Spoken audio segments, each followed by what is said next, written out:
London marathon আজকে রবিবার এবং তার পূর্বে আসলে প্র্যাকটিস শুরু হয়ে গেছে। এই যে দেখেন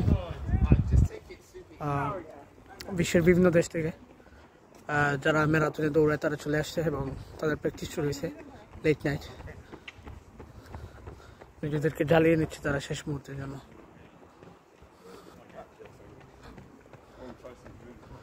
আর এই জায়গাটা হচ্ছে টাওয়ার হ্যামলেটস এর পপুলার যেমন প্রতিযোগী র্যান্ডমলি আমি যদি ভুল না করে থাকি। Good luck guys.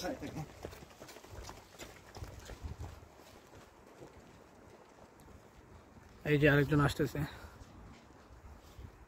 বয়স্ক লোক দৌড়াচ্ছে। আর এখন করি হচ্ছে রাত 1:05 আর এখন তাদেরকে এখানে পাইলাম আর কি।